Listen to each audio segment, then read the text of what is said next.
আজকে আমাকে আদানের কথা বলবেন না, আজকে আমি আদান দিতে পারবো না, সব পারবো, আজকে আদান দিতে পারবো না। হযরত আবু বকর বলতেছেন, বেলাল, আল্লাহ নবী এখনো তো তোমার সামনে রয়েছে, তুমি আদান দিতে হবে, আদানটা দিয়ে দাও। বলতেছেন যে আমি আজকে মাপ চাই, আজকে আমি আদান দিতে পারবো না। বেলাল, হযরত উমর, হযরত আবু বকর আবার বলতেছেন তোমাকে আযান দেওয়া লাগবে। এবার বলতেছেন আমি যাবো কোথায়, আমার হাত চলছে না, আমার পা চলছে না, আমি হাঁটতে পারতেছি না। এবার হযরত বেলাল দুইজনের শরীরে ভর করে আজও সেই মিনার রয়েছে, সেই মিনারের মধ্যে গিয়ে দাঁড়ায়, সেই মিনারের মধ্যে গিয়ে দাঁড়াইতেছে। হঠাৎ অশ্রুর ধ্বনিতে বলতেছে আল্লাহু আকবার, আল্লাহু আকবার। মদিনার কান্নাকাটি বন্ধ হয়ে গেছে, সকলে বলতেছে আযান, যোহরের আযান হয়ে গেছে, আযানের জবাব দেওয়া লাগবে। বেলাল বলছে আল্লাহু আকবার, আল্লাহু আকবার। সবাই আস্তে আস্তে বলে আল্লাহু আকবার, আল্লাহু আকবার।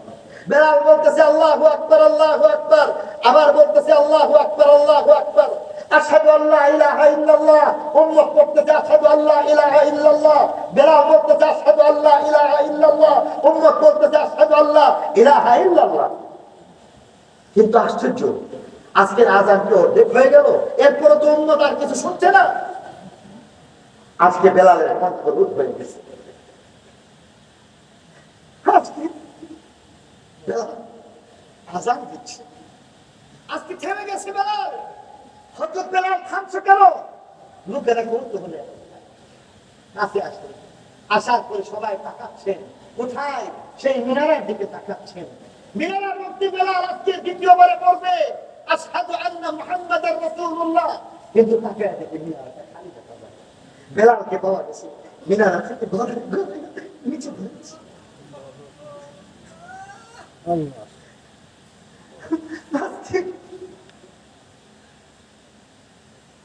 আজকে হযরত বেলাল নিচে পড়ে গেছে, লোকেরা তার মাথায় পানি দিচ্ছেন, হুঁশ চলে আসছে।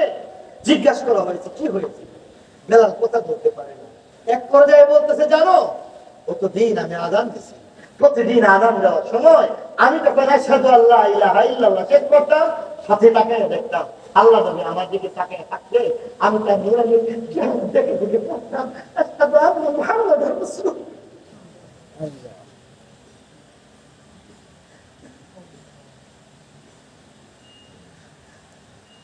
আমার হিতে কি বুঝলই ছিল না।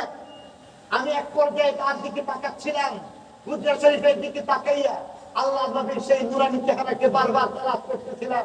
দেখি সেখানে আল্লাহ নবীর চেহারা দেখা যায়। আল্লাহ নবীর চেহারাটা যখন দেখতে পাই না, আমি আযান দেওয়ার ক্ষমতা হারিয়ে ফেলেছি। কি হয়েছে কিছুই বলতে চাই না। আজ থেকে বেলাল আর আযান দিবে না, আজ থেকে বেলাল আর আযান দিবে না। আমি হাফসার মানুষ, হাফসায় চলে যেতে চাই। যেই মদিনার বুকে আল্লাহ নবীর নুরানি চেহারা দেখতে পারবো না, সেই মদিনার বুকের মধ্যে আর কোনদিন বেলাল আযান দিবে না, আর কোনদিন বেলাল আযান দিবে না। বেলাল হাফসার মানুষ, হাফসায় চলে যাবে। আপনারা দেখছেন নিড ইসলাম। যদি তুমি ইশকে রাসূলের প্রমাণ দিতে চাও, তোমার ব্যবসার মধ্যে সুন্নাত থাকতে হবে। ইশকে রাসূলের প্রমাণ দিতে হইলে চাষাবাদের মধ্যেও সুন্নাত আছে, পরিবারের মধ্যেও সুন্নাত আছে, মুআমালার মধ্যেও সুন্নাত আছে, মুআশারার মধ্যেও সুন্নাত আছে। জীবনের পরতে পরতে সুন্নতের প্রমাণ নিয়ে আসবা। আমি আল্লাহ নবীর শাফাআতের মাধ্যমে ডাইরেক্ট আল্লাহর কাছে সুপারিশ করে করে তোমাকে আল্লাহর পক্ষ থেকে মাফির ঘোষণা লইয়া জান্নাতে পর্যন্ত পৌঁছায় দেব। আর মুখে মুখে যদি বলে ও তার মধ্যে আর নকল মজনুর মধ্যে কোনো ব্যবধান নাই। একটা কিচ্ছা করে নেব, একটা কিচ্ছা শুধু তো মনে হয় বাকি নাই। মজনু, খুব সংক্ষিপ্ত ভাবে কথাটা বলতে চাই। মজনু খালি লাইলার জন্য আশে কইয়া বারবার চিৎকার চেঁচামেচি করতেছে, লাইলা লাইলা করতেছে। বারবার যখন লাইলা লাইলা করে, লাইলা তো আর ঘর থেকে বের করতে পারে না। লাইলা বান্ধবীকে ডাক দিয়া বলতেছে, এই আমার মজনু, আমার নাম ধরতে ধরতে এসে মজনু মানিল কানো। এই লাইলা লাইলা ধরতে ধরতে তারে সবাই পাগলা মজনু বলতে শুরু করছে। যাও তার জন্য খাবার লয়ে যাও। প্রতিদিন খাবার নিয়ে যায়। আর যখন দেখতেছে লাইলা পল্লী খাবার আসে, এই মজবুত দিছে আর কিছু নকল মজবুত লেগেছে। নকল মজবুত এখন খানাটা যখন আসে, খাওয়ান আসার সাথে সাথে এরাও পাগল হয়ে যাবে, এরাও খালি লাইলা লাইলা লাইলা। প্রথম দিন খানা দিচ্ছে, আরেকদিন দিয়ে দেখে যে অনেক মজবুত। আগে আসছিল একজন অনেক কুড়ি, ঘুরাই আবার চলে গেল লাইলার কাছে। লাইলার কাছে গিয়া বলতেছে যে দেখো, কালকে তো একজন মজবুত পাইছিলাম, আজকে তো দেখি এক কুড়ি মজবুত আছে। বলতেছে অসুবিধা নাই, আবার একটা মজবুর কারণে বাকি সকল মজবুত যারা আছে তাদেরকে খাওয়াই আছে। যেমন তিন দিন মানুষ খালি পারে, আর লাইলা নামটা নিতে পারলেই মজবুত মনে করে তারা খানা দেওয়া হয়। আসল নাম আসল মজবুত কোথায়? এখন হারাই গেছে। আসল মজবুত আর পাওয়া যায়, আসল মজবুতকে যখন পাওয়া যাইতেছিল না, একটা পর্যায়ে লাইলা বলতেছে আজকে আসল মজবুতকে বাইর করা লাগবে। আজকে বলো যে পরীক্ষা দেওয়া লাগবে। প্রতিদিন কলসি ভইরা মধু নেওয়া হয়, কলসি ভরে ভরে দুধ দেওয়া হয়, খাবার নেওয়া হয়। আজকে খালি কলসি নিয়ে দেখবা, আর বলবা মজবু বলার সাথে সাথে বলবা, যদি তুমি মজবু হয়ে থাকো তাহলে আজকে তোমার জন্য খানা নয়, তোমার একটা পরীক্ষা হইতেছে। সামান্য কিন্তু রক্ত দিয়ে দেবে, রক্ত দিয়া পরীক্ষা। এবার গেছে, যাওয়ার পরে তো সবাই তো বলতেছে লাইলা লাইলা লাইলা সাইড করতেছে। এবার লাইলা লাইলা গেছে, আর এই যে লাইলা লাইলা করতেছে, নিয়ত কিতা লাইলা না খাও, নিয়ত খাও। এই জন্য বলতেছে লাইলা লাইলা। বেরিয়ে আস্তে আস্তে আইসি, আয়া তারপরে বলছে অন্যদিন তো সব দেখবেন, অনেক কিছু দেখবেন, কিছু জঙ্গলি কুত্তা আছে। এই জঙ্গলি কুত্তার সামনে যখন ঘুরিলে বড় ছোট মোটে সব নকল মজবু আছে। নকল মজবু গুলো এইভাবে আইসে, আসার পরে বলতেছে লাইলা লাইলা তুই মজবু কখন মজবু মজবু হইলে ওইটার মধ্যে তোর রক্ত দেওয়া লাগবো, রক্ত দিয়া তুই যে আসলে মজবু প্রমাণ দিয়ে দিবি। যেমন আমি আরেকজন তো ইয়া সিসিটিভিতে যাইতে যেতে এরপরে যে আছে শেষে যে আছে মনে করে কেউ নাই, মনে করে ইয়াসিন মনে ইয়াসিন এর পিছনে কেউ আছে, আরেক অনেকের এর পিছনে কেউ আছে। ওরা এর পিছনে তুই মতো না তো আমি না হিলা বাড়ি হিলা আপনারা কি তো মানুষই না। এরপরে উষ্টাই সত্য না, সত্য দেওয়া লাগবে। ওইরা বলতেছে দাঁড়া, আজকে আসল মজবুত সন্ধান করতে হবে। আমি জানি প্রতিদিন তোদের নকল মজবুতদেরকে আমি খানা খাওয়াই, লাইলার পক্ষ থেকে খানা আসতেছে।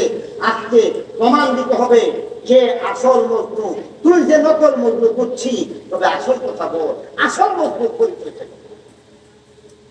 এমন এই মজবুত বলতেছে ক আসল কথা করে দিতে আর শয়তান বলে মনে শুনে একটা কথা করে দেওয়ার বলতেছে আসল মজবুত যদি তুমি চাও তাহলে এখান থেকে চলে যাও, আর অনেক পিছনে চলে যাও। মনে করেন কালীপুরের কথা বলে দিল, সেই কালীপুরে চলে যাও। সেখানের মধ্যে গিয়া দেখবা কঙ্কালের মতো একটা মানুষ, যার দেহের মধ্যে এক টুকরা যেন গুস্ত, এক পোয়া যেন গুস্ত নাই, এমন একটা মানুষ সেখানের মধ্যে।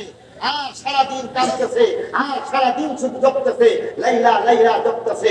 খাবারের চিন্তা নাই, ঘুমানোর চিন্তা নাই, পরিধান করার কোনো চিন্তা নাই, দুনিয়ার কোনো সুখ তার কাছে সুখ মনে হয় না, কেবল লাইলা লাইলা জপতেছে।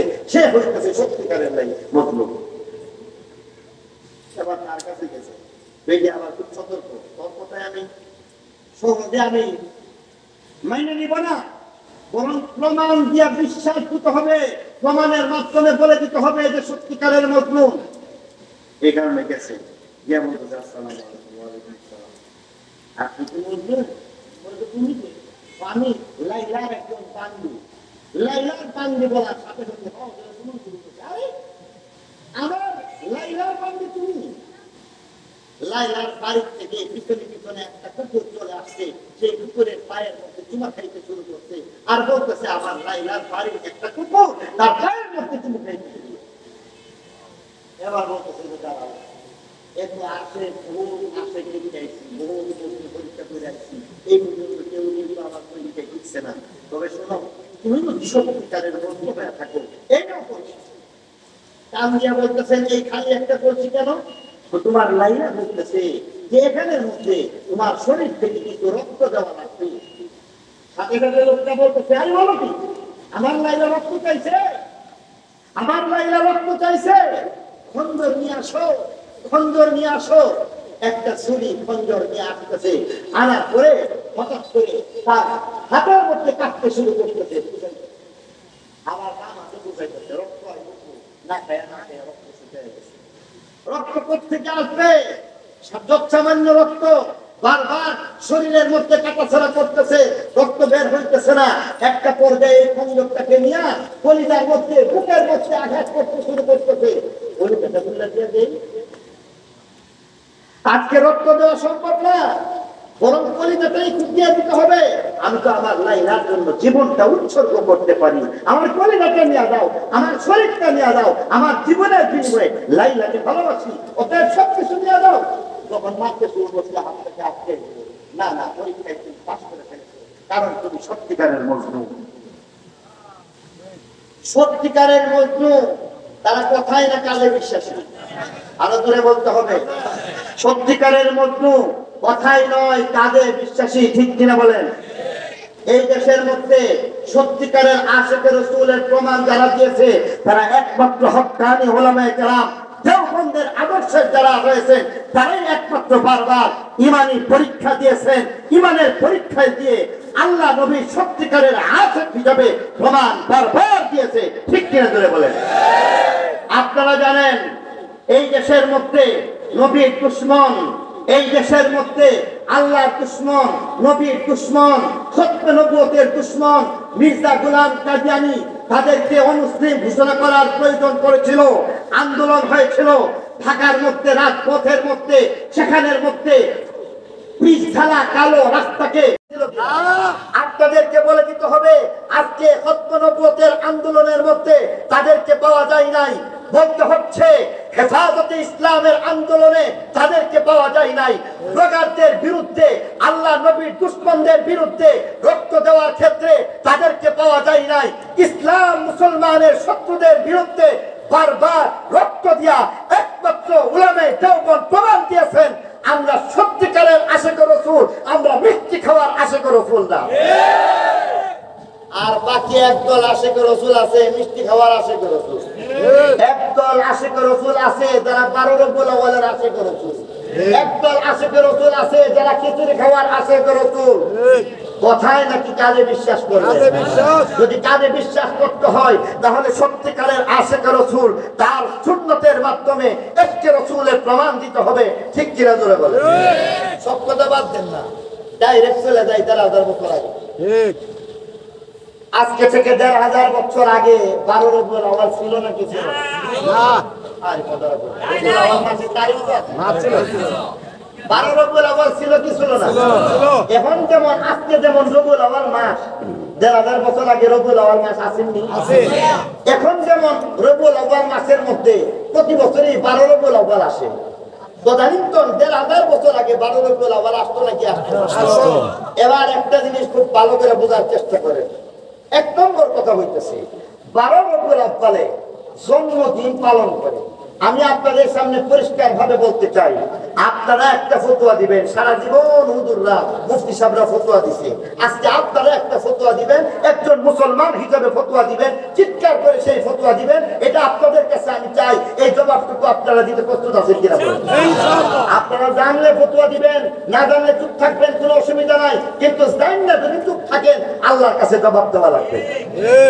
আচ্ছা বলুন তো দেখি, আপনাদের জানা মতে জন্মদিন পালন করা এটা মুসলমানের কাম না খ্রিস্টানের কাম? আরো জোরে বলতে হবে, আরো জোরে বলতে হবে। আপনাদের জানা মতে বলুন, জন্মদিন পালন করা এটা মুসলমানের কাজ নাকি বিধর্মীদের কাজ? মুসলমানদের কাজ নাকি হিন্দুদের কাজ? মুসলমানদের কাজ নাকি খ্রিস্টান ইহুদিদের কাজ? তাহলে জন্মদিন তো মুসলমানের নাই। 12 রবিউল আউয়াল জন্মদিন হিসাবেই তো তারা পালন করে। নবীর জন্মদিন 12 রবিউল আউয়াল নবীর জন্মদিন হিসাবে তুমি কেমন করে পালন করবা? এটা তো মুসলমানের কোনো কাজই না, এটা তো ইহুদিদের কাজ, খ্রিস্টানদের কাজ, কাফেরদের কাজ, বিধর্মীদের কাজ। ঠিক কিনা বলে বলো? তাহলে এক নম্বর তো আমি শেষ, আপনারা তো ফতোয়া দিয়েছেন এখানের মধ্যে কেক কাটা হবে, এটা মুসলমানের কাজ না বিধর্মীদের কাজ? আজকে বাতি জ্বালানো হইতেছে, ফানুস লাগানো হইতেছে, কেক কাটা হইতেছে, কাজ আছে, একটাও কোনো মুসলমানের কাজ না, সব কয়টা কাজ বিধর্মীদের কাজ, কাফেরদের কাজ। ঠিক কিনা জোরে বলেন? অতএব আশিকে রাসূল যদি সত্যিকারের আশিকে রাসূল হয়ে থাকে, আগে হুশ আর জোশ মিলাও। তুমি হিন্দুদের কাজ করবা, কাফের বেঈমানদের কাজ করবা, আর মনে মনে দাবি করবা যে আমি তো আশিকে রাসূল। তুমি যাইবা ঢাকা, উঠতে বসে তুমি চিটাগাঙ্গের গাড়ির মধ্যে, জীবনেও তুমি ঢাকা যাইতে পারবে না। ঠিক তেমনি ভাবে যতই তুমি বিধর্মীদের কাজ করে আল্লাহ নবীর ইশক এবং মহব্বত দেখাইতে চাও, তুমি সত্যিকারের আশিকে রাসূল হইবা দূরের কথা, আল্লাহ মাফ করো, ঈমান লইয়া কবরে যাওয়ার ফিকির করো। ঠিক কিনা বলে? গেল 1 নম্বর কথা শেষ। তাহলে 1 নম্বর কথা, কোন কোরআন কিতাব লাগবে না, আমরা মোটামুটি ভাবে আমাদের বিবেক দ্বারাই কি ফতোয়া দিতে পারি। কারণ আল্লাহ নবী এক জায়গায় বলতেছেন, ইস্তাফতি আন কলবি, তুমি তোমার অন্তরকে প্রশ্ন করো, সঠিক উত্তর দিয়ে দিবে। আপনি আপনার অন্তরকে প্রশ্ন করার দ্বারা উত্তর কি পাইছেন? আশিকে রাসূল জন্মদিন পালন করবে নাকি পালন করবে না? করবে না। পালন করবে না। এবার আসে, আমি বড় আশিকে রাসূল না নবীর সাহাবী বড় আশিকে রাসূল? সাহাবী। তাহলে আসেন নবীর সাহাবীদের সাথে একটু মিলাই। তারও আগে আরেকটা কথা মিলাই নেওয়া দরকার। দেখুন, আশিকে রাসূল যে দাবি করতেছে, 1 নম্বরে তো জন্মদিন নাই, 2 নম্বর কথা হইতেছে জন্মদিন যে পালন করব, এটা কোনটার মধ্যে? একটা নিশ্চিত বিষয় না দেন না জন্মদিন পালন করা যাবে না। বাংলাদেশের কোন একজন নেতা সম্পর্কে তাদের বিরোধী দল যারা আছে তার ব্যঙ্গ করে অনেক কথা বলে যে অমুক তার কয়টা জন্মদিন আল্লাহ বিধান। একটা নির্দিষ্ট একটা বড় একটা দল, এই দলের নেতা নেত্রী তার জন্মদিন নিয়ে ওই দলের বিপক্ষের যারা আছে তারা বলে তোমরা নেতারা তো জন্মদিন ঠিক নাই, কোন দিন জন্মদিন তোমরা বুঝারো না, একবার এক একটা জন্মদিন পালন করো। তাহলে বোঝা গেল জন্মদিন পালন করার জন্য কমপক্ষে তারিখটা ঠিক থাকা দরকার নাকি ঠিক থাকা দরকার না? এবার দেখো, 12 রবিউল আউয়াল আল্লাহ নবীর জন্ম, এই ব্যাপারে সকল মানুষ একমত, এটা বলা যায় না। উলামায়ে কেরাম এই কথা কখনো বলেন নাই 12 রবিউল আউয়াল আল্লাহ নবীর জন্ম সোমবার, এটা একমত হয়ে সকল উলামায়ে কেরাম ঐতিহাসিক সকল কিতাবাদি যা আছে সকল কিতাবের মধ্যে এমনটা নাই। বরং আপনাদের সামনে একটা ছোট্ট কিতাবের নাম বলে দিই, আপনার মাথার মধ্যে পাইবেন। এই কিতাবটার নাম সিরাতে খাতামুল আম্বিয়া। এই কিতাবটা মুফতি মুহাম্মদ শফি রহমাতুল্লাহি আলাইহি লিখছেন। মুফতি শফি রহমাতুল্লাহি আলাইহি আল্লাহ নবীর জন্ম তারিখ হিসাবে বিশুদ্ধ মত হিসাবে বলতেছেন, আল্লাহ নবীর জন্মের তারিখটা বেশিরভাগ বিশুদ্ধ মত হইল রবিউল আউয়াল মাসের 9 তারিখ সোমবার। কোন কোন বর্ণনার মধ্যে 8 তারিখ বলা হয়েছে, কোন কোন বর্ণনার মধ্যে 10 তারিখ বলা হয়েছে, কোন কোন বর্ণনার মধ্যে 12 তারিখ বলা হয়েছে। তাহলে জন্মদিন কোনটা, এটার ব্যাপারে স্বাভাবিকভাবে দ্বিমত আছে না নাই? আছে। একমত হয়ে কেউ বলতে পারবেন যে 12 রবিউল আউয়াল আল্লাহ নবীর জন্ম, এটা বলা সম্ভব না? এটা সম্ভব না। পক্ষান্তরে আল্লাহ নবী দুনিয়া থেকে যে বিদায় নিয়ে গেছেন, এটা 12 রবিউল আউয়াল সোমবার, তার মধ্যে কোনো সন্দেহ নেই। এবার যে জিনিসটা নিয়ে সন্দেহ নাই, এই জিনিসটা নিয়ে আপনারা ভালো করে ধরবেন, আর যে জিনিস নিয়ে সন্দেহ আছে সেই জিনিস নিয়ে তো আপনারা ধরতে পারেন না। ঠিক কিনা বলেন? জন্মদিন পালন করতে চান, আগে তো ঠিক করা লাগবে।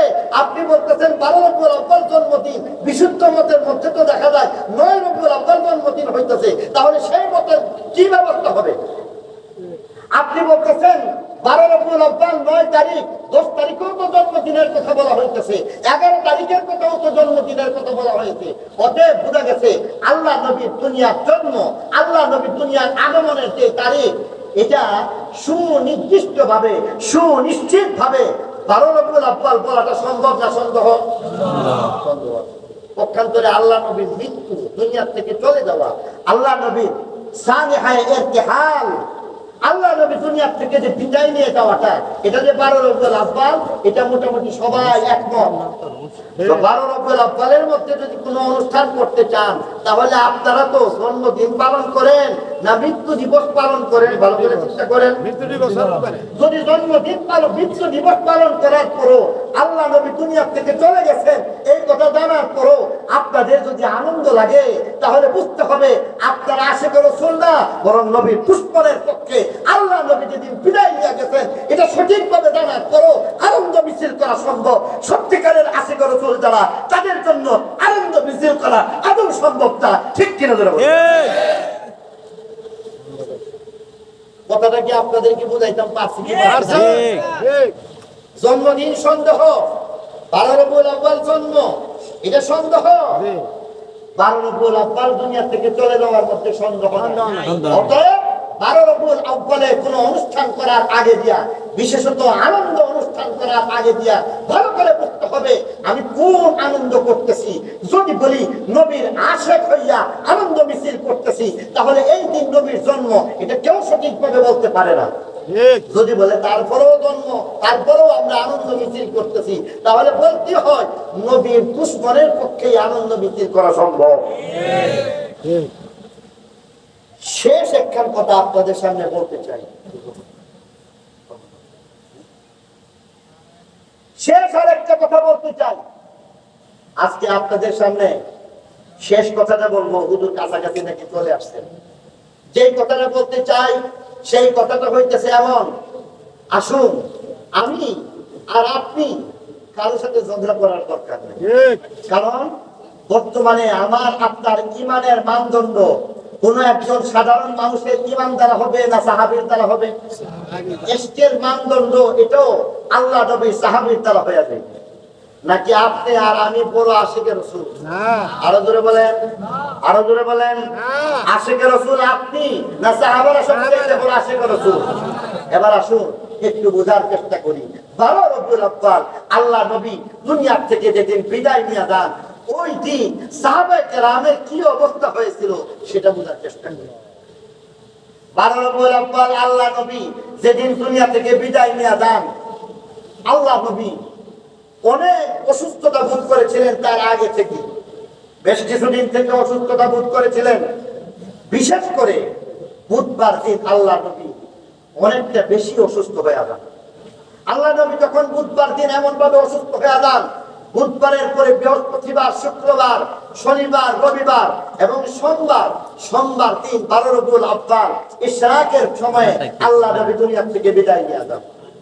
সর্বপ্রথম যখন আল্লাহ নবী বুধবারে অসুস্থ হয়ে যান, সমস্ত সাহাবায়ে কেরাম খুব পেরেশান হয়ে যান। সাহাবায়ে কেরাম অনেক পেরেশান, এত পেরেশান, এত কান্না, এত অস্থির হয়ে যান, কেউ আর বাড়িতে যাওয়ার নাম নেয় না। মসজিদে নববীর মধ্যে আল্লাহ নবী প্রবেশ করেন না, মসজিদে নববীর মধ্যে আল্লাহ নবী আসেন না। হযরত আবু বকর সিদ্দিক রাদিয়াল্লাহু তাআলা আনহু, হযরত আয়েশা রাদিয়াল্লাহু তাআলা আনহুর মাধ্যমে তাকে খবর দেওয়া হয়েছে, আবু বকরকে বলো নামাজটা পড়ায়। হযরত আবু বকর সিদ্দিক রাদিয়াল্লাহু তাআলা আনহু নামাজ পড়ানোর কথা হযরত আয়েশাকে যখন বললেন, হযরত আয়েশা নিজে উত্তর দিয়া বলতেছেন, হযরত আবু বকর সিদ্দিক রাদিয়াল্লাহু তাআলা আনহু নরম দিলের মানুষ। আমি বলবো ওমর আপনি নামাজটা পড়ায় দেন। আল্লাহ নবী হযরত আয়েশাকে থামায় দিয়া বলতেছেন, না না, উম্মত হযরত আবু বকরকে ছাড়া অন্য কাউকে মেনে নিবে না, অতএব যাও আমার নির্দেশ, আমার পক্ষ থেকে হযরত আবু বকরকে বলে দাও তিনি নামাজ পড়ায় দেন। হযরত আবু বকর সিদ্দিক রাদিয়াল্লাহু আনহু নামাজ পড়ান। নামাজের পরে সবাই মসজিদে নববীর মধ্যে অবস্থান করেন, কেউ বাড়িতে যান না, কেউ বাড়িতে যান না, কেউ তার দুনিয়াদারির কথা খবর নাই, সকলেই তার ক্ষেত খামারের কথা ভুলে গেছেন। সবকিছু যখন ভুলে যান, একটা পর্যায়ে দেখা গেছে বুধবার, বৃহস্পতিবার, শুক্রবার, শনিবার পর্যন্ত পার হয়ে গেছে। শনিবার দিনগত রাত হয়ে গেছে। শনিবার দিনগত রাতে দেখা গেছে এই কয়েকদিন থেকে সাহাবায়ে কেরাম কেউ যাচ্ছিলেন না। আল্লাহ নবীর একজন আশিক সাহাবীর নাম, যার নাম ছিল আব্দুল্লাহ ইবনে যায়েদ ইবনে আব্দ রাব্বিহি। সাহাবীর নাম আব্দুল্লাহ ইবনে যায়েদ ইবনে আব্দ রাব্বিহি। হযরত ওমর রাদিয়াল্লাহু তাআলা আনহু সোমবার প্রত্যুষে অর্থাৎ রবিবার দিনগত শেষ রাতে হযরত আলী রাদিয়াল্লাহু আনহু হুজরা শরীফ থেকে যখন বের হয়ে আসেন, আসলে পরে জিজ্ঞাসা করতেছেন ওমর জিজ্ঞাসা করতেছেন, আলী আল্লাহ নবীর অবস্থাটা কেমন? হযরত আলী রাদিয়াল্লাহু আনহু বলে দিতেছেন, আল্লাহ নবীর অবস্থাটা তো সারা রাতের তুলনায় অনেকটা ভালো, বরং বিগত 4-5 দিন ওনার যেই অবস্থা ছিল সেই অবস্থা থেকে অনেকটাই উন্নত, মনে হইতেছে অনেকটা সুস্থ বোধ করছে। সাহাবায়ে কেরামের মধ্যে খবরটা ছড়ায় গেছে, আল্লাহ নবী অনেক সুস্থতা বোধ করতেছেন, আল্লাহ নবী অনেক সুস্থ হয়ে গেছেন। সাহাবীদের মধ্যে আনন্দের বন্যা। এবং একটা পর্যায়ে দেখা গেছে সাহাবী হযরত আব্দুল্লাহ ইবনে সাইদ ইবনে আব্দুর রাব্বিহি মনে মনে ভাবতেছেন যে এক কাজ করি, যেহেতু হযরত নবী করিম সাল্লাল্লাহু আলাইহি ওয়াসাল্লাম অনেকটা সুস্থতা বোধ করতেছে, ফসলগুলি একবারে পাইকা গেছে। আমাদের ফসল হলো ধান, আর ওনাদের মদিনা শরীফের ফসল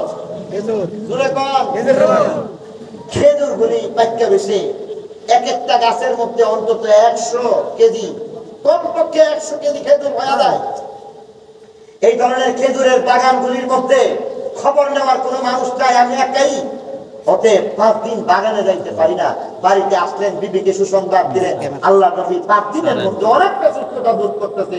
একটা উড়া নিয়া, একটা কাঁচি নিয়া এবার ক্ষেতের মধ্যে গেছেন, বাগানের মধ্যে গেছেন। বাগানের মধ্যে গিয়া একটা একটা গাছ থেকে এমন করে খেজুর গাছ থেকে খেজুর পাড়তেছে। একটা গাছের আগার মধ্যে গিয়ে উঠছেন। ইশরাকের সময়, এই সময়ের মধ্যে যখন খেজুর পাড়তে শুরু করলেন, হঠাৎ করে আল্লাহ নবীর আরেক সাহাবী ডাক দিয়া বলতেছেন, আব্দুল্লাহ ইবনে যায়েদ ইবনে আব্দুর রাব্বিহি, তুমি তো খেজুর কাটতেছো মনের আনন্দে, তুমি তো অনেক বেফিকির হইয়া খেজুর বাগানের মধ্যে পরিচর্যায় লিপ্ত হয়ে গেছো। তবে তোমার কাছে আমি জানতে চাই, তুমি কি জানো আল্লাহ নবীর অবস্থা কি জানো? সাহাবী হযরত আব্দুল্লাহ ইবনে যায়েদ ইবনে আব্দুর রাব্বিহি বলতেছেন, হ্যাঁ জানি। খবর নিয়ে আসি, খবর আছে না? আল্লাহ নবী অনেকটা সুস্থ হয়েছে, কি হয়েছে না? খবর নিয়ে আসছি, আল্লাহ নবী অনেকটা সুস্থ। আগন্তুক সাহাবী আর কোনো কথা বলতে পারলেন না। তার কান্নার অবস্থার দ্বারাই জাদুদার বুঝে গিয়েছিল। সেই গাছের আগে থেকেই বলতেছেন, কি বলতে চাও, কাঁদছো কেন? নিচে দাঁড়ানো আল্লাহ নবীর আরেক সাহাবী চিৎকার করে বলতেছেন, আল্লাহ নবী দুনিয়া থেকে বিদায় নিয়ে গেছেন। আল্লাহ নবী দুনিয়া থেকে বিদায় নিয়ে গেছেন। সাহাবী হযরত আব্দুল্লাহ ইবনে যায়েদ ইবনে আব্দুর রাব্বিহি গাছের আগার মধ্যে কথাটা শুনলেন। আপনি তার হাতের মধ্যে যে বিরাট একটা যে টুকরি ছিল, টুকরিটা পড়ে গেছে, তার হাতটা অবশ হয়ে গেছে, কাঁচিগুলি পড়ে গেছে। খেজুর, কাঁচা পাকা খেজুর ছড়াইয়া মাটিতে পড়ে গেছে। কতক্ষণে ওখান থেকে নামবে, নামবার শক্তি হারায় গেছে। উপর থেকে একটা লাফ দিলেন, লাফ দেওয়ার পরে সাথে সাথে জমিনের মধ্যে পড়লেন। জমিনের মধ্যে পড়া দুইটা হাত আল্লাহ নবী এই দুঃসংবাদ শোনার সাথে সাথে আসমানের মালিকের দিকে দুইটা হাত উঠায় দিলেন। আসমানের মালিকের দিকে দুইটা হাত উঠায় দিয়ে আবার বলেন, আল্লাহুম্মা কুফা বাসারি হাত্তা লা আরা বা'দা হাবিবি আহাদা। আল্লাহুম্মা কুফা বাসারি হাত্তা লা আরা বা'দা হাবিবি আহাদা। আল্লাহ, চোখের দরকার ছিল, চোখের বড় প্রয়োজন ছিল, কিন্তু আজকে মনে হইতেছে আমার চোখের কোনো প্রয়োজন বাকি রইল না। চোখের প্রয়োজন ছিল, এই চোখটা দিয়া, পাথর দৃষ্টি দিয়া আমি আল্লাহ নবীর চেহারাটা দেখতাম, আল্লাহ নবীর চেহারাটা দেখতাম। খিদা লাগলে ছটফট যখন করতাম, নবীর চেহারাটা দেখার সঙ্গে সঙ্গে আমার যত খিদা ছিল, ক্ষুধার কসম, আমার সেই ক্ষুধার যন্ত্রণা মুহূর্তের মধ্যে শেষ হয়ে যাইত। আল্লাহ নবীর চেহারাটা দেখতাম। অসুস্থ রোগী হইয়া আল্লাহ নবীর দরবারে হাজির হয়ে যাইতাম। দুইটা চক্ষু দিয়া নবীজির নুরানি চেহারা দেখার সাথে সাথে আমার যত রোগ বালা মুসিবত ছিল সবকিছু মুহূর্তের মধ্যে দূর হয়ে যাইত। কিন্তু আজকে মনে হয় আর চোখের প্রয়োজন নাই। যেই চোখ দিয়া একটা সময় আমি আসমানের তারকাগুলিকে দেখতাম, আজ থেকে আর কোনদিন আমি আকাশের দিকে তাকাইব না। তারা পড়া রাত্রিতে তারার সাথে বসে বসে কথা বলবো না, গুনগুন করে গান গাইব না। আজকে থেকে আমি চোখের প্রয়োজনকে ফুরাইয়া দিতে চাই, শেষ করে দিতে চাই। আজকে থেকে আমার কোনো চোখের প্রয়োজন না। আজ থেকে কোনদিন আমি বাগানের ফুলের দিকে তাকাইয়া মুগ্ধ নয়নে আমি তাকাইয়া থাকবো না। আজকে থেকে আমার চোখের প্রয়োজন নাই, কারণ চোখের প্রয়োজন খতম হয়ে গেছি। আর কোনদিন বাগানের মধ্যে গিয়া ক্ষেতের কিনারায় দাঁড়াইয়া দাঁড়াইয়া সুন্দর ক্ষেত দেখে দেখে আনন্দিত হওয়ার দরকার নাই। আজকে থেকে আর কোনদিন উত্তাল সাগর দেখবো না, ঝর্ণার কলতান, ছোট ছোট কলতান আওয়াজ শুনে মুগ্ধ হতে চাই না। কারণ আমার মাহবুব নবী, শেষ নবী, যার কথা একটু আগে শুনে আসলাম, তিনি সুস্থ। হঠাৎ করে এমন খবর পাইলাম দুনিয়া থেকে বিদায় নিয়ে গেছেন। আজ থেকে আমার আর চোখের দরকার নাই। আল্লাহুম্মা কুফা বাসারি হাত্তা লা আরা বা'দা হাবিবি আহাদা। আমার চোখটাকে অন্ধ বানায় দিবা, আজকের পরে আর পৃথিবীর কোনো সৌন্দর্য দেখতে চাই না। তবে আল্লাহ অবশ্যই বলতে হয়, একটা দিন আমার চোখের প্রয়োজন হয়ে যাইবে, যেদিন আমি আল্লাহ নবীর ইশক এবং মুহাব্বতের প্রমাণ দিয়া এ কথাই নয় কাজে বিশ্বাসী হইয়া সুন্নতের পাবন্দি করার মাধ্যমে আল্লাহ নবীর সাথে যখন জান্নাতে চলে যাইব, সেখানে আমার চোখটা লাগবে। কারণ জান্নাতে গিয়ে আসলে আমি জান্নাতের অন্য কোনো সুখ চাই না। জান্নাতে যাওয়ার পরে আরো একবার আমার দৃষ্টিতে দিও, কারণ এই দুইটা চক্ষু দিয়া প্রাণ ভরে পাথর দৃষ্টিতে মাহবুব নবীর নুরানি চেহারা দিব, তখন চোখটা ফিরে দিও। আল্লাহুম্মা কুফা বাসারি হাত্তা লা আরা বা'দা হাবিবি আহাদা। মাহবুব নবীর পরে আর পৃথিবীর কোন সৌন্দর্য দেখে মুগ্ধ হতে চাই না। চোখ দুইখান অন্ধ বানায় দেও। চিৎকার করে যখন কন্যা জড়ায় দিলেন, দুইটা হাত দিয়া যখন মুনাজাত শেষ করে একটা পর্যায়ে দেখলেন আল্লাহ তার দুয়াটাকে সঙ্গে সঙ্গে এমন ভাবে কবুল করলেন, সাথে সাথে তার দুইটা চক্ষু অন্ধ হয়ে যায়। সারাটা জীবন তিনি অন্ধ হইয়া এবার কবরে চলে যায়। বলি সুবহানাল্লাহ। আল্লাহ নবীর বিয়োগ ব্যথা সইতে পারলেন না। 12 রবিউল আউয়াল সোমবার দিন, যেদিন আল্লাহ নবী দুনিয়া থেকে বিদায় নিয়ে যান, সেদিন আল্লাহ নবীর সাহাবীর একটা চিত্র, তিনি কষ্টে থেকে এমন কথা বললেন, নিজের চোখটাকে কুরবান করে দিলেন। কখনো তিনি চাইলেন না মাহবুব নবীর জন্য বরাদ্দকৃত চোখের দ্বারা অন্য কিছু দেখবে। 12 রবিউল আউয়াল সোমবার ইশরাকের সময় আল্লাহ নবী দুনিয়া থেকে বিদায় নিয়ে যান। সাহাবায়ে কেরামের মধ্য হইতে একটা চিত্র, আরো একটা চিত্র দেখা যায়। হযরত উমর ইবনুল খাত্তাব রাদিয়াল্লাহু তাআলা আনহু, হযরত উমরের কাছে একটা লোক গিয়া বলতেছেন, আল্লাহ নবী নাই, আল্লাহ নবী দুনিয়া থেকে বিদায় নিয়ে গেছেন। আল্লাহ নবী এবার বিদায়ের কথাটা যখন হযরত উমর শুনলেন, ক্ষিপ্ত বাঘের মতো গর্জে উঠলেন, হুঙ্কার দিয়ে উঠলেন, তরবারিটা বের করে তার সামনে দাঁড়ায় বলতেছেন, কে বলছো আল্লাহ নবী দুনিয়া থেকে বিদায় নিয়ে গেছেন?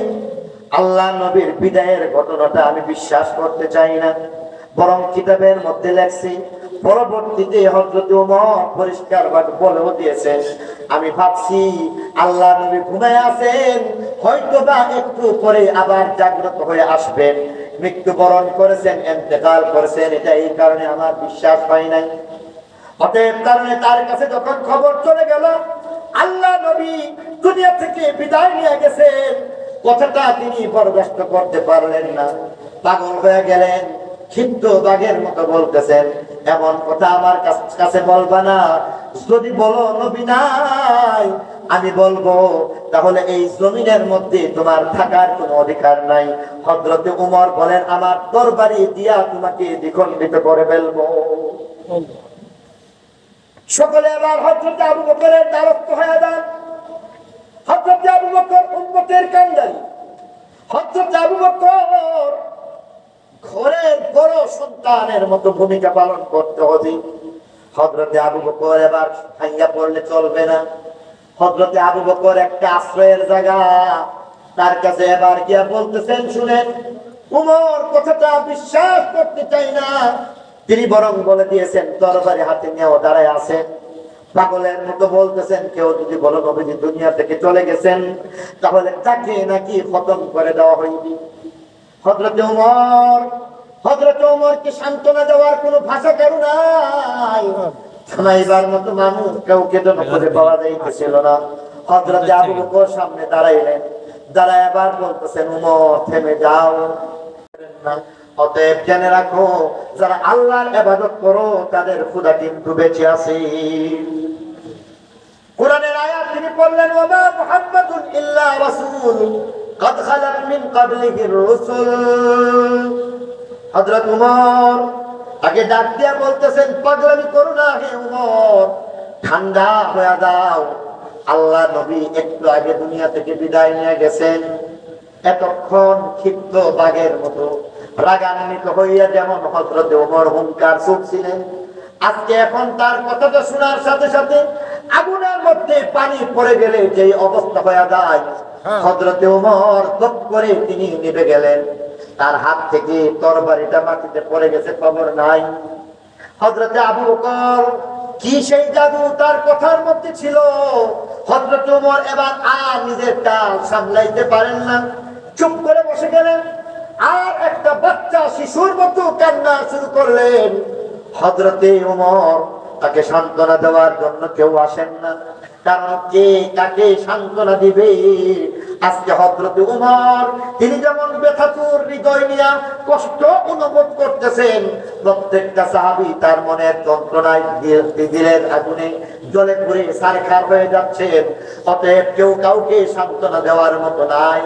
হযরত ওমর কাঁদছেন, তাকে সান্ত্বনা দেওয়ার কেউ নাই। হযরত ওমর কাঁদছেন, তার পাশে দাঁড়াইবার মতো কেউ নাই। হযরত ওমর 12 রবিউল আউয়াল সোমবার দিন ইশরাকের সময় তার এমন অবস্থা হয়ে গিয়েছিল, হয়তো একবার পাগল হয়ে গেছেন, নয়তো একবার যখন ফিরে আসলো, যখন তিনি জানতে পারলেন আল্লাহ নবী দুনিয়া থেকে বিদায় নিয়ে গেছেন, তিনি পাথরের মতো একেবারে শক্ত হয়ে যায়। বলি সুবহানাল্লাহ। 12 রবিউল আউয়াল সোমবার আরো একটা চিত্র দেখা যায়। অনেক চিত্র বলা যাবে, কয়েকটা চিত্র আপনাদের সামনে বলে দিতে চাই। মহিলা মহলের মধ্যে আরো একটা চিত্র দেখা যায়, যেখানের মধ্যে কান্নার রোল। মদিনা শরীফের মধ্যে দেখা গেছে উট বলে না খায়া কেমন করে মরে যাওয়ার উপক্রম। অবুঝ শিশু মায়ের বুকের স্তনে মুখ লাগাই না, ছাগল ভেড়া মহিষ এমনকি পশু পাখি পর্যন্ত ঘাস খায় না। গাছের পাতা আল্লাহ নবীর বিরহ যাতনা বরদাস্ত করতে পারে নাই। খোদার কসম, গাছের পাতা আল্লাহ নবীর কথা শুনে ঝরে ঝরে কাঁচা পাতাগুলি মাটিতে পড়ে গেছে। এমন অবস্থার মধ্যে কেউ কাউকে সান্ত্বনা দেওয়ার সুযোগ নাই। নারী মহলের মধ্যে আরো একটা চিত্র দেখা যায়, যেখানের মধ্যে দেখা গেছে আল্লাহ নবীর কলিজার টুকরা, যার নাম হযরত ফাতেমা। হযরত ফাতেমা রাদিয়াল্লাহু তাআলা আনহু আল্লাহ নবীর কলিজার টুকরা। এবার তাকে দেখা যায় আল্লাহ নবীর কলিজার টুকরা সেখানের মধ্যে বসে আছেন। অনেকগুলি নারী মহিলা তারা সকলেই হযরতে ফাতেমাকে নিয়ে একেবারে ঘেরাও দিয়া বসে রয়েছে।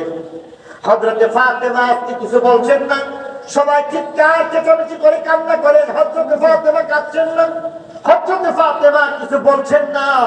সবাই কথা বলেন, হযরতে ফাতেমা কথা বলতে পারেন না, কান্নাকাটি করেন না, পাগলামি করেন না। একটা পর্যায়ে দেখা যাইতেছে কোন একজন মহিলা বুঝে ফেলেছেন হযরতে ফাতেমা কঠিন একটা অবস্থা অতিক্রান্ত করতেছেন। অতএব কারণে কেউ ডাক দিয়া বলতেছেন, শোনো হযরতে ফাতেমার সাথে তোমরা কথা বলো। জিজ্ঞাসা করতেছে হযরতে ফাতেমা, জবাব দেয় না। বারবার ডাকছে ফাতেমা, জবাব দিচ্ছে না। অন্য নারীগণ সাহাবীগণ ডাকছেন ফাতেমা, জবাব দিচ্ছেন না, কথা বলছেন না, খাচ্ছেন না, তাকাচ্ছেন না, নির্বাক নিস্তব্ধ হয়ে গেছেন। কেউ এক পর্যায়ে বলতেছেন, আজকে বলো হযরতে ফাতেমা তিনি যেন কিছু বলেন। যদি তিনি এমন চুপচাপ করে থাকেন কলিজা ফেটে মরে যাওয়ার সম্ভাবনা রয়েছে। তাকে বলো উমরের মতো পাগল হয়ে যা, পাগলামি করার দরকার আছে। নিজের ভিতরের কষ্টটা হয়তো কিছুটা শান্ত হয়ে যাইবে। তাকে বলো উমরের মতো পাগলামি করতে। কিন্তু তিনি পাগলামি করেন না।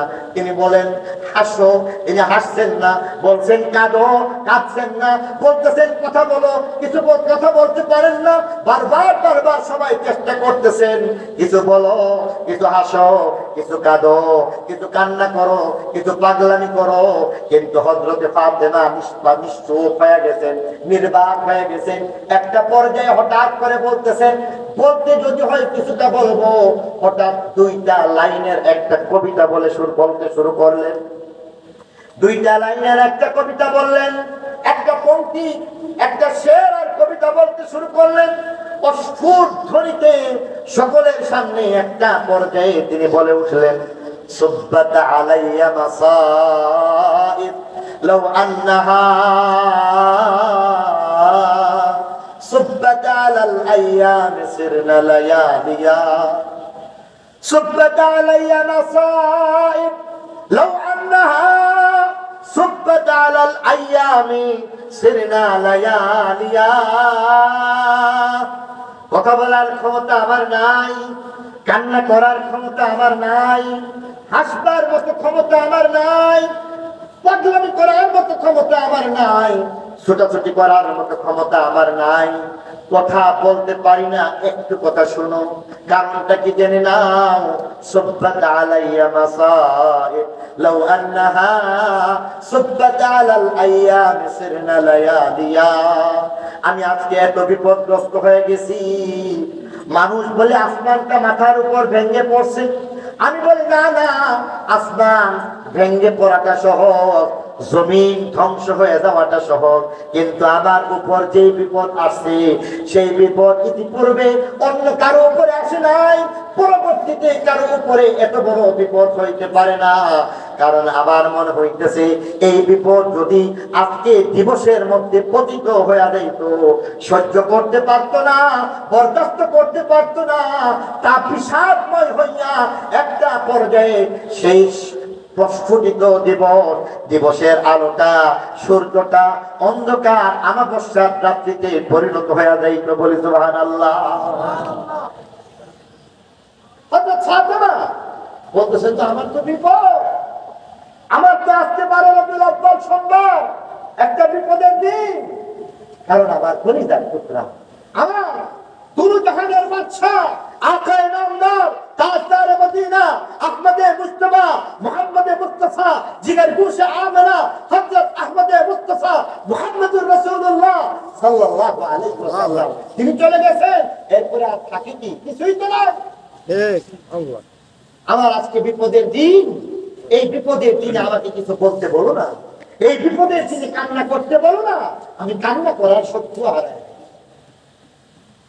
দেখতে দেখতে জোহরের সময় হয়ে গেছে। জোহরের সময় যে কেমনে পার হয়ে গেছে বলতেও পারে। সময় পার হয়ে গেছে। মদিনার প্রত্যেকটা নারী, প্রত্যেকটা পুরুষ, প্রত্যেকটা যুবক, প্রতিটা যুবতী, প্রত্যেকটা শিশু, প্রত্যেকটা গাছের পাতা, বলেন না গাছের পাতা পর্যন্ত ঝরে ঝরে পড়ে গেল। এই করুণ একটা অবস্থার মধ্যে সেই সকালবেলার কথা, ইশরাকের সময় গড়াইতে গড়াইতে হঠাৎ করে জোহরের টাইম হয়ে গেছে। হযরত ওমর, উনি তো পাগল, পাগলের মতো প্রলাপ করছেন, কেউ কাউকে সান্ত্বনা দেওয়ার কেউ নাই।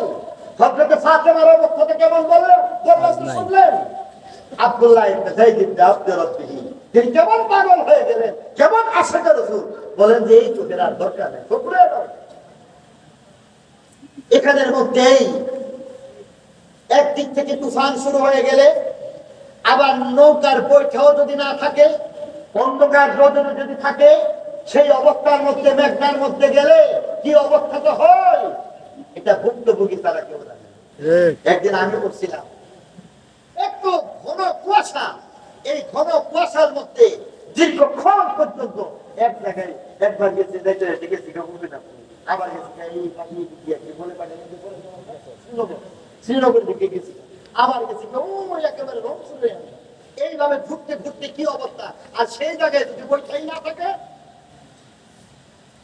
হযরত আবু বকর সিদ্দিক রাদিয়াল্লাহু তাআলা আনহু এই উম্মতের কান্ডারি হয়ে দাঁড়ায় গেলেন।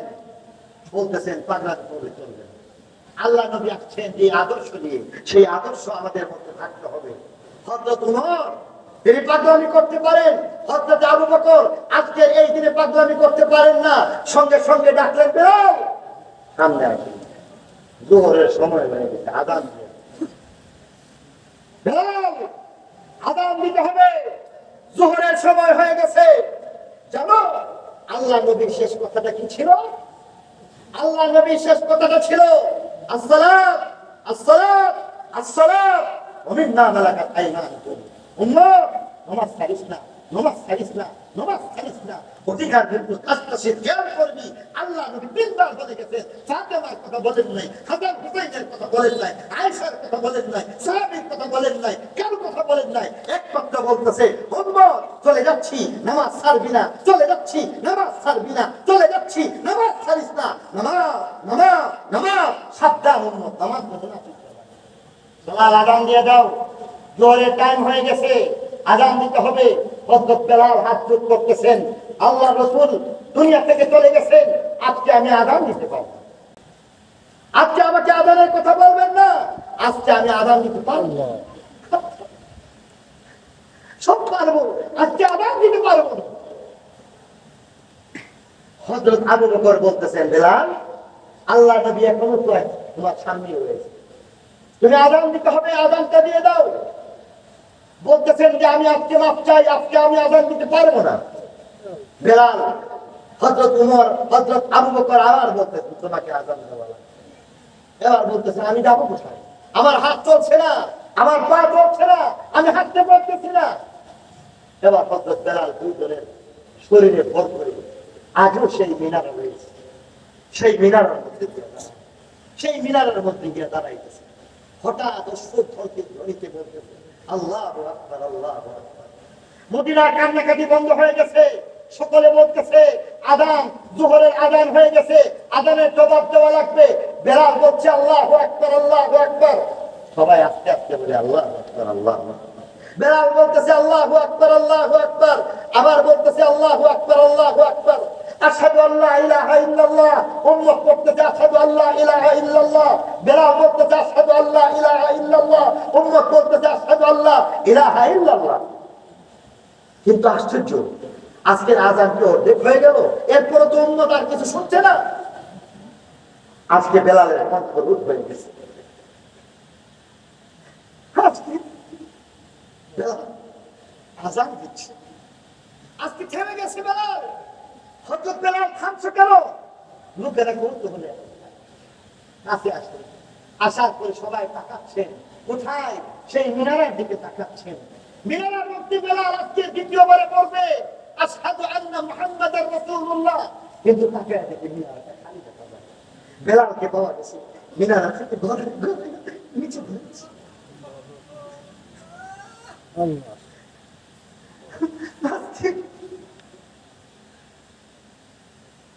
আজকে হযরত বেলাল নিচে পড়ে গেছে, লোকেরা তার মাথায় পানি দিচ্ছেন, হুঁশ চলে আসছে। জিজ্ঞাসা করা হয়েছে কি হয়েছে, বেলাল কথা বলতে পারে না। এক পর্যায়ে বলতেছে জানো, কতদিন আমি আযান দিছি, প্রতিদিন আযান দেওয়ার সময় আমি যখন আশহাদু আল্লা ইলাহা ইল্লাল্লাহ শেষ করতাম, সাথে তাকায় দেখতাম আল্লাহ নবী আমার দিকে তাকায় থাকতে, আমি তার নুরানি চেহারা দেখে দেখে পড়তাম আশহাদু আন্না মুহাম্মাদার রাসূলুল্লাহ।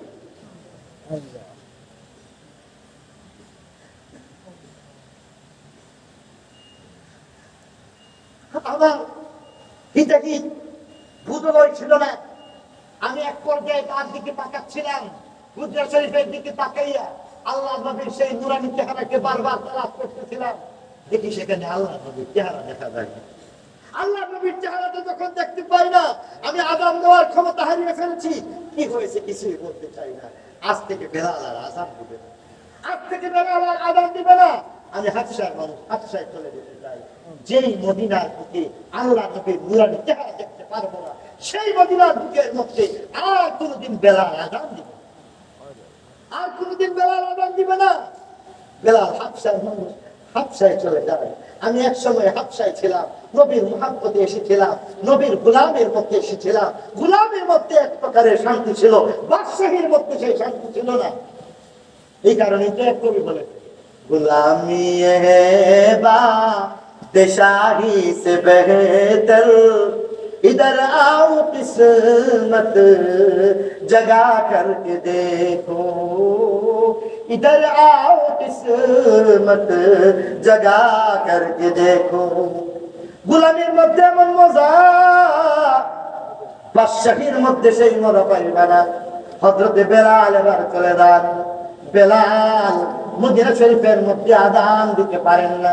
ভাই মুসলমান, লক্ষ্য করার বিষয়, এই 12 রবিউল আউয়াল সোমবার দিনের কয়েকটা চিত্র মাত্র কোরআন এবং হাদিসের আলোকে আপনার সামনে বললাম, যার মধ্যে দেখা গেছে আল্লাহ নবীর বিরহ যন্ত্রণা সইতে পারলেন না। আব্দুল্লাহ ইবনে যায়েদ ইবনে আব্দুর রাব্বিহি, আব্দুল্লাহ ইবনে যায়েদ ইবনে আব্দুর রাব্বিহি হাত উঁচু করে বললেন, আমার চোখ লাগবে না, বরং জান্নাতে গিয়া চোখটা দরকার হবে, আমি জান্নাতে গিয়া নবীরে দেখবো। একটা চিত্রের মধ্যে দেখা যায় হযরত আবু বকর, হযরত ওমর পাগলের মতো হয়ে যান। একটা চিত্রের মধ্যে দেখা যায় ফাতেমা কথা বলতে পারেন না। একটা চিত্রের মধ্যে দেখা যায় হযরতে বেলাল উপর থেকে গড়াইয়া মিনারা থেকে পড়ে যায়। আর একটা চিত্রের মধ্যে দেখা যায় হযরতে আবু বকর সিদ্দিক রাদিয়াল্লাহু তাআলা আনহু, হযরত আবু বকর সিদ্দিক রাদিয়াল্লাহু তাআলা আনহু, হযরত আবু বকর সিদ্দিক রাদিয়াল্লাহু আনহুর অবস্থাটা কেমন হয়ে গেছে, তার মধ্যে পুরা চাপ চলে আসছে। তিনি হজম করলেন, কারণ আজকে উমরের মতো ব্যক্তি পাগল হইতে পারে, কিন্তু হযরত আবু বকর পাগল হইলে উম্মতকে সামলাইতে পারবে না। হযরত ফাতেমা নির্বাক হয়ে যেতে পারে, কিন্তু উম্মতের হাল ধরবেন আবু বকর। হযরত আবু বকর এমন হইলে চলবে না। হযরত আবু বকর সিদ্দিক রাদিয়াল্লাহু তাআলা আনহু ভিতরের যে আগুন রয়েছে, সেই আগুনগুলিকে তিনি জ্বলতে শুরু করেছেন। দেখবেন যখন কষ্ট হয়, তখন কষ্ট হইতে গেলে পরে মানুষ দুঃখ দিল, গেলে কি গেলে না, কষ্ট হইতেছে, কান্না আসতেছে, বহু কষ্টে এমন করে করে নিজেকে সামলায় নেওয়ার চেষ্টা করে, বারবার এমন করে করে ভিতরের যে আগুন, আগুনটাকে খাইলেন, হজম করে ফেললেন। কিতাবের মধ্যে লেখছি এর একটা বিরাট সমস্যা হয়ে গেছে। হযরত আবু বকর সিদ্দিক রাদিয়াল্লাহু তাআলা আনহু বারবার এই সহ্য করার কারণে দেখা গেছে তার কলিজাটা একেবারে পুড়ে ছারখার হয়ে যায়। ভাবতে পারেন কলিজা পুড়ছে, আমরাও তো বলি পেটটা পুড়ে, বাচ্চাদেরকে বলে এই পেটটা পুড়ে নাকি সেই পেটটা পুড়ে, কলিজাটা পুড়ে গেছে, ছারখার হয়ে গেছে বলে। কথার কথা মানুষ বলে কলিজা পুড়ে গেছে, কিন্তু না না, কিতাবের মধ্যে লেখছি হযরত আবু বকর সিদ্দিক রাদিয়াল্লাহু তাআলা আনহু তার কলিজাটা এমন ভাবে পড়ছে, এটা শুধু কথার কথা নয়, বরং তিনি বাকি যেই 2টা বছর পর্যন্ত বেঁচে ছিলেন, যখনই তিনি ঢেকুর দিতেন, ডেক দিতেন, ডেক দিলে পরে দেখা গেছে তার নাকে দিয়া মুখ দিয়া কলিজা পুরার দুর্গন্ধ বের হইয়া যাইত। বলি সুবহানাল্লাহ। ভাই মুসলমান, কথা আমার শেষ। আজকে যেখানের মধ্যে ইশকে রাসূলের কথা যারা বলতে চায়, যারা এই 12 রবিউল আউয়াল এই দিবসটা আসলে আনন্দ করতে চায়, তাদের উদ্দেশ্যে আমি বলতে চাই, 12 রবিউল আউয়াল সোমবার দিন ইশরাকের সময় আল্লাহ নবী যখন চলে গেছে, হযরত সাহাবী আব্দুল্লাহ ইবনে যায়েদ ইবনে আব্দুর রাব্বিহি তিনি আল্লাহর কাছে ফরিয়াদ করছেন, চোখ খুলে দাও গা, খুশির কারণে না আনন্দে। আনন্দে না দুঃখে? দুঃখে। আরো জোরে বলেন, দুঃখে না আনন্দে? দুঃখে। খুশির কারণে না বেদনায়? বেদনায়। সাহাবা কেরামের মধ্যে হইতে দেখা গেছে হযরত ওমর, তিনি দরবারে নিয়ে পাগলামি শুরু করে দিয়েছেন। দেখো নবী না হেলে জব করে এই পাগলামি করছে, এটা কি আনন্দে না দুঃখে? দুঃখে। আরো জোরে বলতে হবে, দুঃখে। যেখানের মধ্যে হযরত ফাতেমা রাদিয়াল্লাহু তাআলা আনহা তিনি কথা বলার ক্ষমতা হারায় ফেলছেন, তিনি এই যে কথা পর্যন্ত বলতে পারেন না, কান্না করার পর্যন্ত ক্ষমতা তার ছিল না। এমনকি তিনি তার মধ্যে দেখা গেছে একটা পর্যায়ে এমন হয়ে গেছেন, সেখানের মধ্যে তিনি হাসতেও পারেন না, পাগলামিও করতে পারেন না। এই সব কিছু যা করেছেন, এটা কি খুব আনন্দের না বেদনা? হযরত বেলাল সেখান থেকে বেহুশ হইয়া নিচের মধ্যে গড়ায় পড়তেছেন। আনন্দে না খুশি, বেদনায়, দুঃখে না আনন্দে? তাহলে দেখা গেছে এখানের মধ্যে 12 রবিউল আউয়াল দুনিয়া থেকে আল্লাহ নবী বিদায় নিয়ে গেছেন। 12 রবিউল আউয়াল দুনিয়া থেকে নেওয়ার কারণে হযরত আবু বকর সিদ্দিক রাদিয়াল্লাহু আনহু কলিজাটা পর্যন্ত পুড়ে গিয়েছিল। এটা অবশ্যই বেদনা এবং দুঃখ ভারাক্রান্ত হৃদয়ের কারণে, ঠিক কিনা ধরে বলে? তাহলে আমরা দেখছি হযরত আবু বকর সিদ্দিক রাদিয়াল্লাহু তাআলা আনহু 12 রবিউল আউয়াল তিনি আল্লাহ নবী দুনিয়া থেকে বিদায় নিয়ে যাওয়ার কারণে তিনি দুঃখ ভারাক্রান্ত অন্তরে একটা পর্যায়ে কলিজাটাকে পুড়ে দিয়েছিলেন একমাত্র দুঃখ বেদনার কারণে, ঠিক কিনা ধরে বলে? তাহলে 12 রবিউল আউয়াল হযরত আবু বকর সিদ্দিক রাদিয়াল্লাহু তাআলা আনহু তার জন্য একটা দুঃখের দিন। 12 রবিউল আউয়াল হযরত উমরের জন্য একটা দুঃখের দিন। 12 রবিউল আউয়াল হযরত উসমানের জন্য একটা দুঃখের দিন। 12 রবিউল আউয়াল হযরত আলীর জন্য একটা দুঃখের দিন। 12 রবিউল আউয়াল হযরত ফাতেমার সবচেয়ে কষ্টের একটা দিন। 12 রবিউল আউয়াল হযরত আব্দুল্লাহ ইবনে যায়েদ ইবনে আব্দ রাব্বিহি তার জন্য একটা কষ্টের দিন। 12 রবিউল আউয়াল যেখানে মধ্যে দেখা গেছে হযরত বেলাল হাবশির মতো একজন মানুষ, তার জন্য কষ্টের দিন। এই সব অন্তত 6টা বা 7জন সাহাবী নামে নামে আপনাদেরকে বলে দিতে চাই। হযরত আবু বকরের জন্য 12 রবিউল আউয়াল যদি দুঃখের দিন হইতে পারে, উম্মতের জন্য দুঃখের দিন হয়ে যাইবে, ঠিক কিনা জোরে বলে?